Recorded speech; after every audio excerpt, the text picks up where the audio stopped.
Hello and welcome to another edition of the RotorHub International Podcast, hosted by me, Gideon Ewers. I'm editor at RotorHub International. Joining me this morning is Gary Vermaak. Gary is based in Africa and is a senior advisor to the Advanced Air Mobility Institute and the General Secretary of the Drone Logistic Ecosystem. Gary, thanks for taking the time to join us this morning. We're talking eVTOLs. So what do you think? Fact, fiction, or maybe even faction? Good one, yeah. I think, I do firmly believe in, sustainable aviation, and I believe that, electrical is the way to go. I just don't think we can produce enough sustainable fuel to, even meet the needs of a small percentage of the aviation industry. So, we have to look at electricity. The technology, that's, is a bit of a question mark, I think. Batteries, not quite there yet. Fuel cells, maybe a little bit better, but then you have the problem of rather heavy, H2 tanks. Doesn't really help when you have in the Toyota Mirai, you have a 5 kg worth of hydrogen held in a 87 kg tank. It doesn't quite make sense for aviation, especially given that weight is always going to be your biggest challenge. For sure. I mean, I was always taught, that weight only really has value in a steamroller, and that's doubly true in aviation. I mean, when we think about some of the technology that's being advanced, especially in the vertical aviation space, some of the, perhaps let's call them more vocal developers of aircraft, are making some pretty large promises, I think, where in terms of service entry, or rather, I say promises, they always tend to hide behind those good old safe harbor words like plan to or expect to and stuff. But I mean, what do you think about that? Do you think there's a disconnect between what is promised and what is possible? I think there definitely is. I always go back and look at other VTOLs, and you look at how long it takes to type certify any clean sheet aircraft from the first flight. If you're looking at the Bell 525, first flight 2015, Leonardo AW609, which is more comparable with a lot of the powered lift eVTOLs. First flight 2003, and at the end of 2007, the FAA issued the basis for certification for comments, and that has still not been type certified. And we've been hearing for years, next year, and it's turned out to be a far bigger challenge than I think even Augusta Westland, then became Leonardo, actually thought it would be.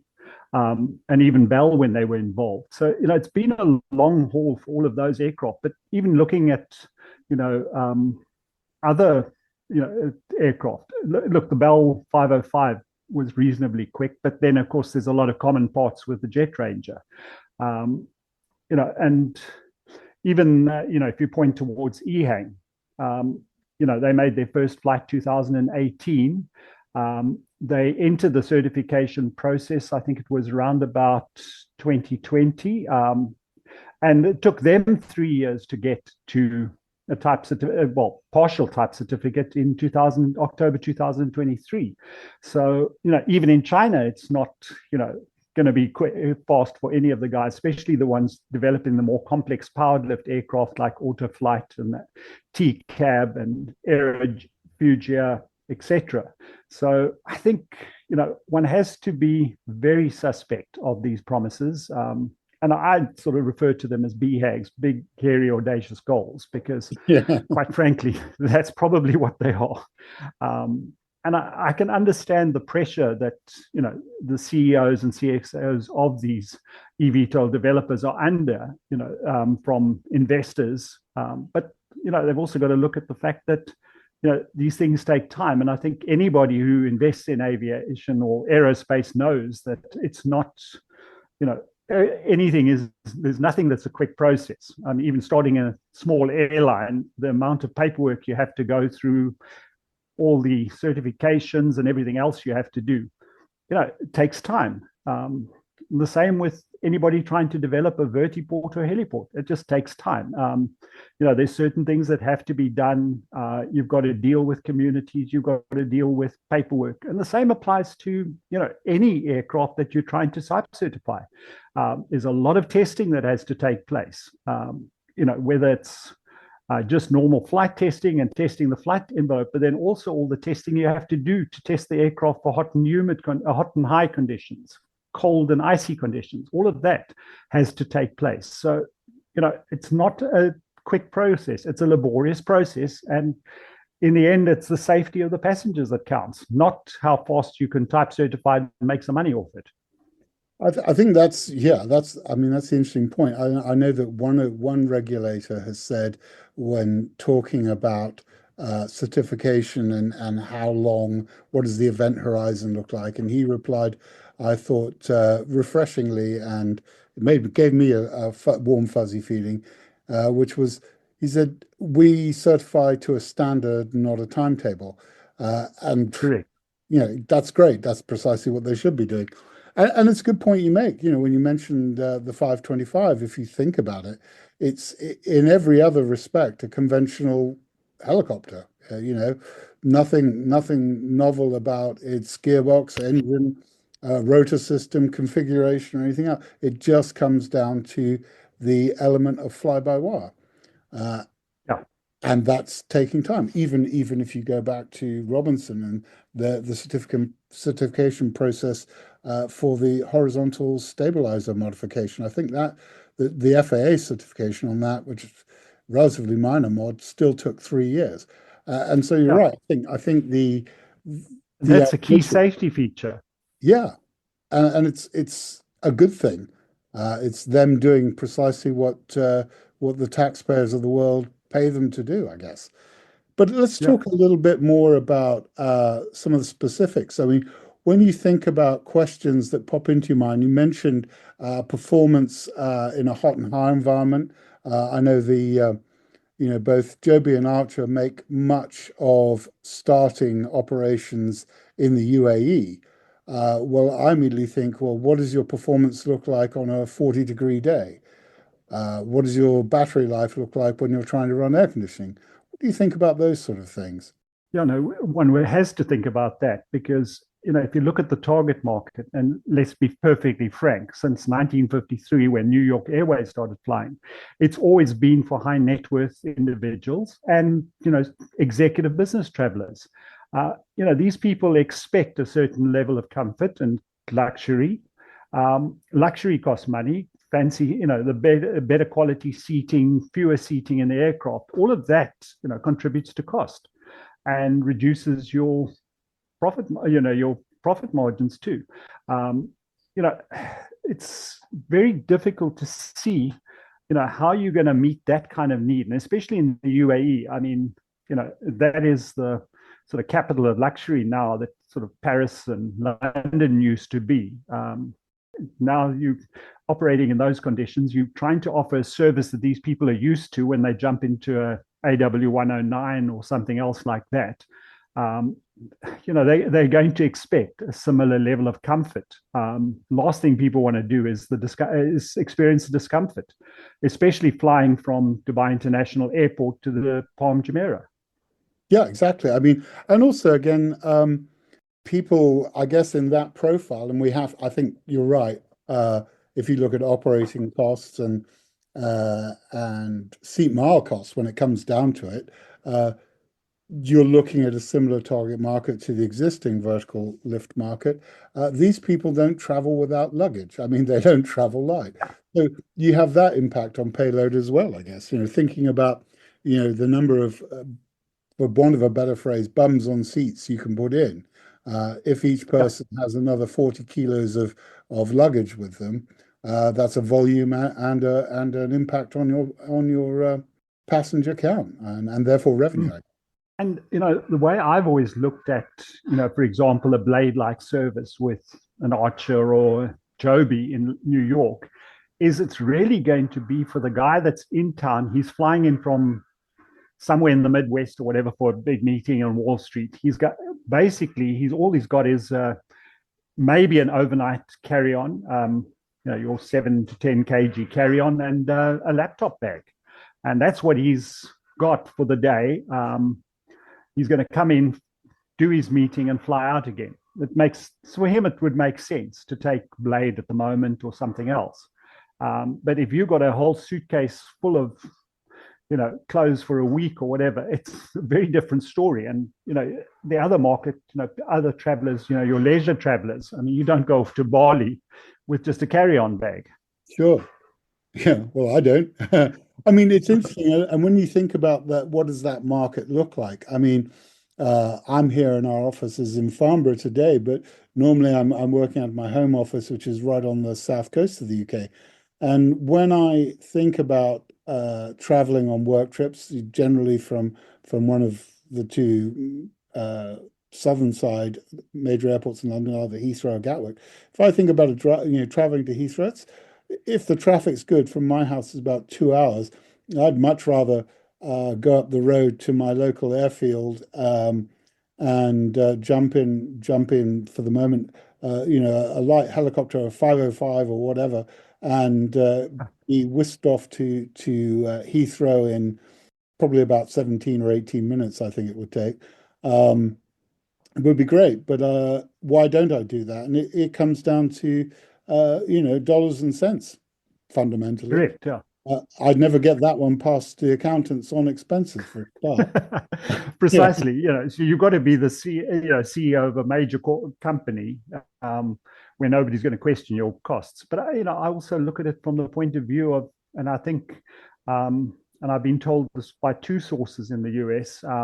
One, a senior executive of a regional airline, and the other one, somebody who's developing an alternative to eVTOLs, that in 2006, Continental Airways, together with, I think it was American Helicopters, I think they were the company, introduced a service between Newark and Manhattan, and they were actually offering $50 a passenger seats, probably financed some way through their loyalty program, and even free seats to business class travelers.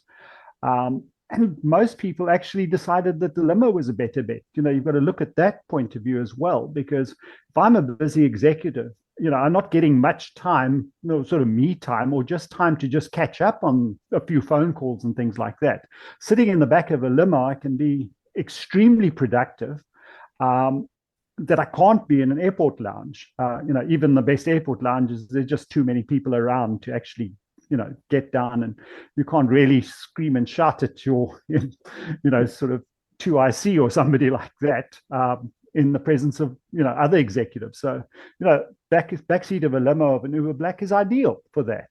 And then there's also the benefit of just being able to, switch off, put on a podcast, listen to classical music, whatever, sort of rocks your boat and relaxes you while you're driving to the airport. And if you've got a good personal assistant, that personal assistant is going to make sure that, your car is waiting for you at the right time to ensure that you have a little bit of a margin to get to the airport on time, that you're not rushed and things like that. So, do you want to fly, do it in 10 minutes, or do you want to and then go into an airport lounge, or do you rather want to use that time productively traveling to the airport if it's well planned in that? There are going to be occasions where you're going to be forced, through whatever reason, meeting overruns and things like that, to consider something like Blade. And that's fine. I believe, all of these services, even Blade, I haven't flown on Blade yet, but I'm sure I'm going to fly once at least, just to experience it, and also to get to see New York from the air without getting on a noisy, packed air tourist helicopter, which generally are a lot older than the aircraft that are being used for things like air shuttles and private air charter. They tend to be the hand-me-downs. Yeah, for sure. I mean, let's think about the market size a bit, because as we've sort of identified, the actual market will be those high net worth individuals, those CEOs, those the glitterati of the world going from, somewhere quite nice to somewhere else quite nice. When some of the numbers that are being advanced as uh, orders, which I guess in the main, when you examine them, turn out to be letters of intent or memorandums of understanding, which, I've been in aviation a long time, and I've recognized that those things tend to have a tendency to evaporate like the morning mist, and at the Yeah. slightest provocation. But I mean, given that the cost line is unlikely to be lower than the existing options, if you compare the cost of operating a 505 or even a 109 with the acquisition and all the other costs, because they're not going to change compared with traditional helicopters. The acquisition cost is still there, the cost of ownership is still there, cost of insurance, the cost of the back office, landing fees, air navigation charges, the list goes on and on and on. But so Yeah. how are they going to get the cost delta down enough to grow that market? Personally, I can't see it, but do you have any thoughts about that? Yeah, I also tend to agree with you because the one thing that people tend to forget is that, putting miles of high voltage electric wiring into an aircraft, putting all those servers, controllers, everything else in, um, all those tilt mechanisms, all of that. There's also the cost of inspection because these things are going to have to be inspected by a maintenance crew on a regular basis. So, you're adding more to inspect, than just a single, rotor assembly. All of each one has to be inspected. You have to make sure that things are right. And the other issue that you've got to take into account is availability, because Murphy's law says the more motors, engines, whatever you have, the more chances one of them is going to fail, and if it fails, you ground the aircraft, and then you check everything to make sure that the same fault is not on everything else. It could be a faulty server. The moment you've got that, you've got to go and check all the others to make sure that they're also working. So there's a lot of costs that people aren't taking into account. And how many flights can you actually do per hour if you take turnaround?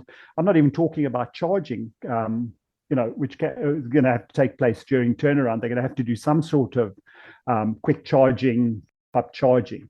But you can maybe do, like Blade, I think they do, it's roughly 3 flights each way between each of the airports in Manhattan. Mm-hmm. They can probably fit in a 4th one on the shortest route, the Newark route, but how much, how much utilization you're going to get. So, and it's 10, so 10 minutes a flight or 10, 15 minutes a flight. You've got to look at all of that in terms of doing your calculations and working out your costs. All the other things that also come in. These aircraft are going to have to be stored in hangars. Hangars cost space. You're going to have to park them while you're charging because you're not going to try and keep the teal off, keep the aircraft on the teal off and try and charge it there. So there's parking fees that have to come into account, which can be substantial. How much space is a typical city vertiport going to have? So if they have to put that kind of space in, they're going to have to recover that money through something. So, it's a difficult one to see, and I really can't see any real savings coming out of, electrical aircraft once you take all of those things into account. And the other point is that until you get autonomous flight, which, in the West is not likely to be anytime soon, you've got the cost of a pilot. It's not an Uber driver. This is a highly skilled person who's got significant hours already, that needs to be, he needs refresher training. He needs, simulator time to make sure that, he's still up to scratch. All of those costs have to come in. And how do you can't cut costs on people unless you replace them with a computer system. It's the whole thing. The whole idea of it being cheaper just doesn't make that much sense to me. Yeah, I mean, for sure. You have a pilot market at the moment where if you've got the hours, the license, and the ratings and a pulse, you'll get a job. And so it's a competitive market. And we're seeing it certainly across the vertical lift industry that existing operators are struggling to get enough pilots to carry out the work that they have. There are air ambulance services, in the States, for example, I know that are curtailing their coverage because they don't have enough pilots. They're in the Yeah. law enforcement sector too. And the same applies to engineers once again. I mean, engineer friends of mine never get bored of telling me that pilots like me are two a penny compared with engineers because it takes 6 times or 3 times as long to train a fellow off the street to be a qualified engineer as it does a pilot. And they're not lying, it Yeah. does. Which are going to be required to maintain the aircraft, inspect the aircraft, are in short supply too. How many, of your technical people are actually qualified both on the mechanical and electrical side? And Yeah, now we're not even talking your sort of graduate engineers. Like any profession, you come out of university with a 4-year degree in engineering, it means bugger all, actually. You have to spend at least 3 years as an engineer in training, building up so that you can actually register as a professional engineer. yeah. And then, then really the learning really starts in terms of specializing on a particular aircraft or particular item, machine, or whatever. But so it's a long, drawn out process, and people just don't seem to realize that. And the universities are going to have to train a lot of their courses as well to take into account the fact that it's more than now just a battery or an APU that you're dealing with now. Sure. I mean, let's just segue away a little bit and start thinking about some of the technical challenges that remain or seem to be unanswered questions. I mean, one of the ones that I think about is, electric engines, like any engine, have the creation of heat as a byproduct. Now, how's that engine or engines being cooled? Is it a liquid system? And if it is, what's the fails case? Run dry time if you want. If it's an air-cooled solution, surely going from a high power, high heat creation phase like vertical takeoff, and then transitioning into forward flight, low power, low heat with a lot of cooling flow from the air. What about shock cooling and how's that going to be managed and so on? I mean, that's just one of the things I think of. But I guess you're thinking there are quite a few other technical challenges that need to be answered or haven't been Well, announced. one of them, especially with Middle East, you mentioned the heat earlier, but Dubai, Abu Dhabi, experience quite significant sandstorms. They also next to the sea, so you get a lot of salt air coming in. All of that, contributes to corrosion. If you just look at even just a helicopter, the air filters can get very dirty. How are they going to stop, salt air and sand getting into the motor itself and into the, sort of windings and things like that. It's all of that type of thing that, has to be solved. I mean, there was a rather picture that everybody used to have a good laugh at with an EHang 216 with little umbrellas on top of the motors running in that. So, whether that was just sort of just keep a little bit of moisture, sort of rainwater out or whatever. But these are things people have got to take into account. You're also talking about a lot of coastal places, New York, and that experience very humid weather during summer. How are you going to deal with those levels of humidity, in the motor, and what else is in that air? I don't think we even, have thought about a lot of the sort of, let's call man-made climates that, big cities with lots of skyscrapers and big ones have. You're dealing with all sorts of wind channels and things like that are going to have to be overcome in some way, or you're going to have to avoid them. So, where do you put your flight lanes? Are you just going to keep them over water, like, the Thames in London, or are you going to have to, sort of limit the level of your service?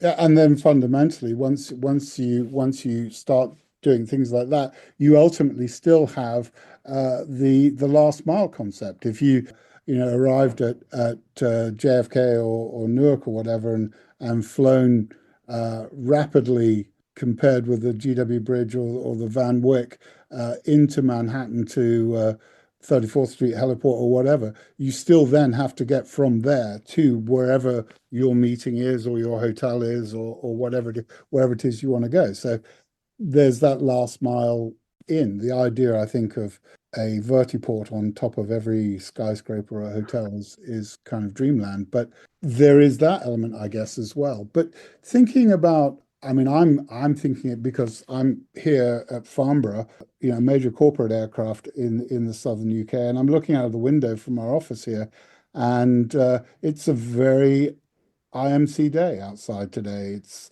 And if you don't have an aircraft that's, IMC capable, you're not going flying today. And there's a continuity of service question as well. No, precisely. And I think that's something that has been brushed to the side in a lot of cases. But, how many flying days are you actually going to have, even with, IFR? Your passengers aren't going to be that keen to fly on those days, especially if you've got sort of very limited visibility and things like that. People don't really like, that kind of weather, major storms, what your delay is going to be like. We've seen it, especially, Johannesburg tends to have some horrible high-felt storms, which end up causing planes to have to be diverted to from OR Tambo to Lanseria Airport. That doesn't happen as rarely as people would like to believe it does. That means that passengers then have to suddenly find ways of getting from one side of Johannesburg to the other side, and generally during peak traffic, because most of your busy flights are sort of, you land more or less during peak traffic times. So you've got to take all of that into account, and helicopters and eVTOLs still have a problem. If they have to divert to another vertiport, how the passengers now going to get to their destination. There are going to be enough Ubers waiting for them, to taxis. That's all of those things that you've got to take into account, and the extra costs that you're going to pick up because you now have to move a longer distance. What are people going to say about things like delays because of weather? Oh, the list goes on, and I think that's the trouble. There are a lot of questions to be answered, and the clock has beaten us, I'm afraid. And I think that's an indicator. We're out of time for this edition of the podcast, which is a pity because I'm sure Gary and I could talk for another several hours about the challenges still facing eVTOL development. But for now, Gary, thanks very much for your time. I'm sure the weather down there in Durban is way nicer than it is here in Farnborough. Yeah, overcast but humid, so can't have it all your own way. So yeah, pleasure talking to you. Thanks again, Gary. Join us again for another episode of the RotorHub International Podcast, where my guests will be various members of the Midlands Air Ambulance team. Until then, fly safe and keep the blue side up.